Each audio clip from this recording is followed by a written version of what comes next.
welcome Cole Moberg to the RinkMasters Podcast. Oh, thank you. Thank you for having me on.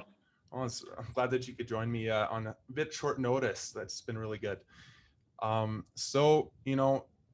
didn't get drafted in the Bantam draft, but you ended up signing with Prince George. How did that come into play?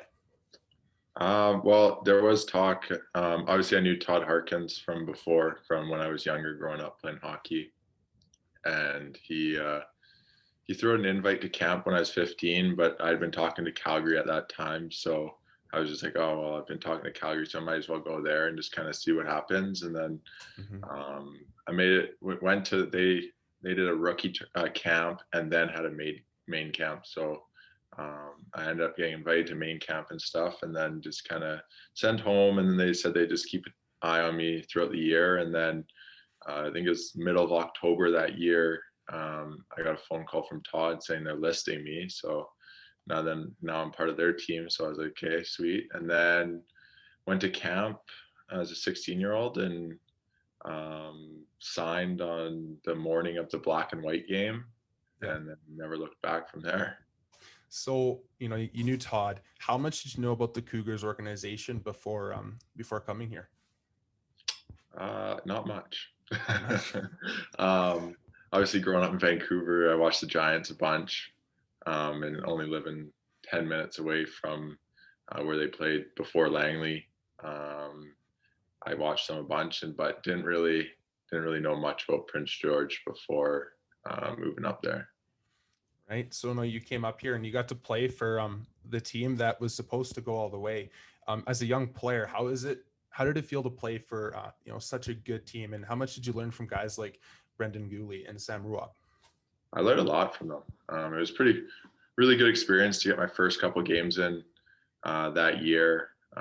Obviously playing with the talent they had and the experience they had too, just being able to be around them so much. Even though I only got 4 games in, I was up there for 3.5 months throughout the year.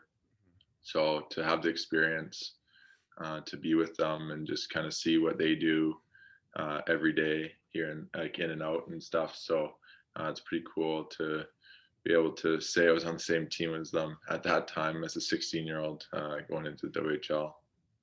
For sure. And so obviously, you guys ended up playing Portland in the first rounds. How hard was it to have your guys' potential run cut that short? It was hard. Obviously, it's a different perspective for me than for the players that were there all year playing. Right. I was lucky enough to be around the team when they were in the playoffs, but it sucked being sent home so early. I obviously wanted to experience the entire playoffs rather than just 5 games. So that was not the best, but overall it was a good experience. Just being able to be around the guys and watch playoff hockey. Definitely. And so, you got drafted in the 7th round by the Chicago Blackhawks. How surreal did that feel? It was amazing. Obviously, the only thing that would have made it better if I was in the rink hearing my name called. Right. But I didn't want to go there and not hear my name called, so I just thought I'd stay at home and just hang out there and watch with my family. But it was so far to date the best hockey moment I've ever had. I don't think there's many people that would say that getting drafted isn't their favorite or like highest point in their hockey career. Right. Besides probably playing 1,000 NHL games or your first goal and stuff like that. But getting drafted is by far the highest point in my career so far. That's awesome. And so, you played 3 years here. So you really developed into, a very well-rounded high-end two-way defender with an unreal shot from the point on the power play. How, like, looking back on your development here, who made the biggest impact on your development into becoming the player you are right now? Well, all the coaches have made a huge impact on me. Obviously, I came in at 16, and to be honest, I'd never really been taught defense, and I was playing defense. I was a pretty offensive-minded player playing defense. So and your first game in there, you kind of realize that you're not going to be able to succeed as a defenseman if you're just focused on Right. offense. So um, all the coaches, Mark, um, Jason, Steve, and Richard, they've all helped a lot. I've learned from a bunch of mistakes trying to cheat, um, but no, all the coaching staff has made such a big impact, with just coming in not knowing defense to now being able to say I'm gonna go play my first game in the AHL soon, hopefully. Um, I think I feel that they've all helped me come a long way, from when I first came into the league, and now let's see where the next journey takes me. That's awesome. And so, playing for Mark Lamb, he's a guy that's been around this game for a long time. Won a Stanley Cup. What was it like being able to be coached by a guy like him? Just his experience, I was able to have a pretty good relationship, able to talk to him about everything, and just to hear his stories about what he went through growing up and playing in the NHL, and just everything. Just talking to him every day is just I learned so much, from that, and then just it helped not just me but our entire team. I'd say, especially at the end of last year when we started fighting for a playoff spot. I think just his experience and how he knew how to handle a dressing room and handle a team of 24, 16 to 20-year-olds. I wouldn't say we're the easiest age group to handle, but Right. the way he realized and was able to work with us helped so much.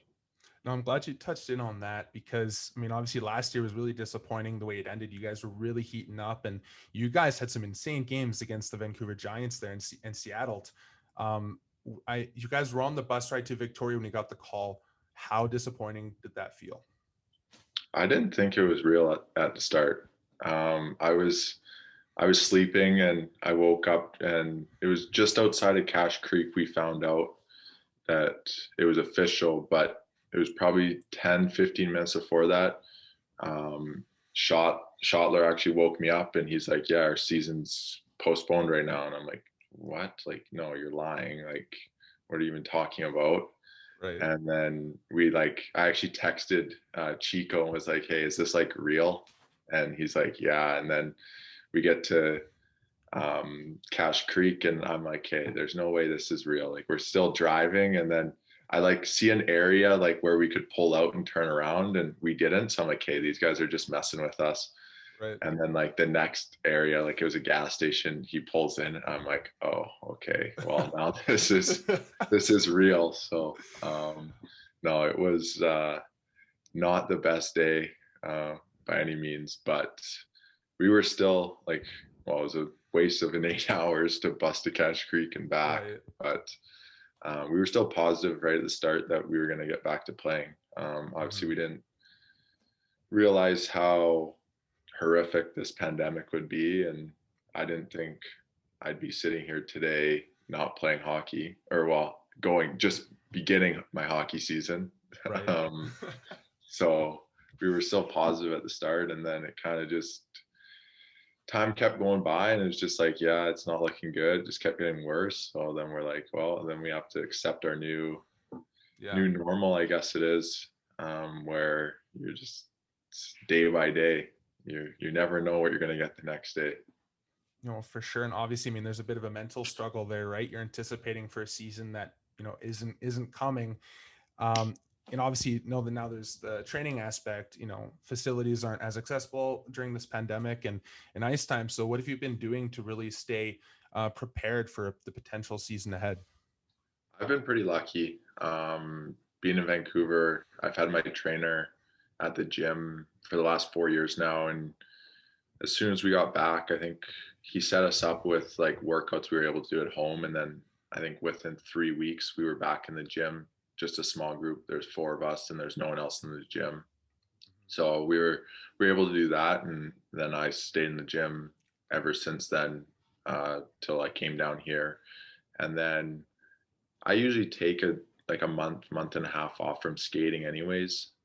So Yeah. I was able to start skating, I think, end of April, ice opened up in Vancouver for small groups, but so it was pretty much, I think it was 2 months by the time I started skating that I was for my game. So it wasn't terrible. It was nice to have a break, because most of the time you're not getting that much of a break, and especially the year before going with the draft and then development camp and stuff like that, you don't get that much time off. So it was nice this year to get some extra time off, but then also with an extended summer, you're able to put that much more work in and have that much more time to get ready. So I think it was nice. It was the best of both worlds, I guess. You get some time off and can spend time with your family and stuff that when you're usually not around them at all. So that was different. I found it really weird in September and October to be Right. around my family when I'm usually playing hockey. So that was different. But no, it was really, I was able to figure it out and make the best of it. So it was good. No, that's really good to hear. And so you're in Rockford right now.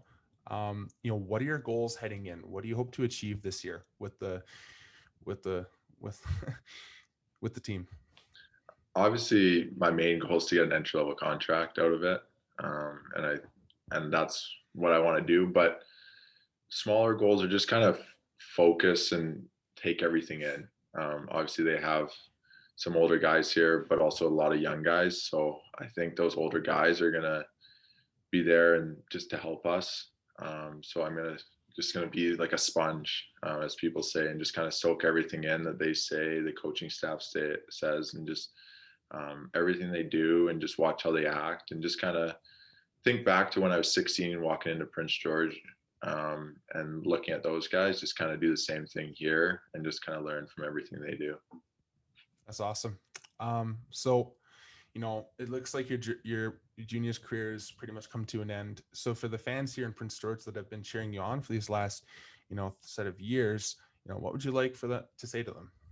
I just want to say thank you. Obviously, the last 3 years of hockey in Prince George haven't been the most successful, as a team standpoint by any means. But the fans that always come out and support us every game, it's amazing to be able to say I played in front of you guys. I'd like to say you're some of the best fans in the WHL. So to come out every night and see the fans still come, even though we're not doing as well, it's amazing. So thank you to everyone that's come out and supported us in my time there. That's awesome. And so, looking back on your years here, what are some memories that you're gonna hold on to as you go on to your next stage? Probably my first goal in the WHL. That'll be one I won't forget. Yeah. And then just kind of everything, just being around the team. You obviously spend a lot of time with all the guys every day, going to the rink or just going out for a meal. So I'd like those are a lot of things I'm gonna miss for sure, especially right now where we're in COVID times where you're not allowed to go out and you're not allowed to do anything. So it'll be Yeah. different trying to meet 25 new guys when you're not able to go out or do anything. So I'll definitely miss those times, especially this year. But just being around the rink, being in Prince George, it's kind of become home. I've spent a lot of time up there. So those are some of the things I'm going to miss the most. That's awesome. Well, thank you, Cole, for these well thought out answers and for joining me for an interview today. Yeah, thank you for having me. Anytime. And hopefully we can have you on again after you're playing for Rockford. Yeah, sounds good. Anytime. Awesome.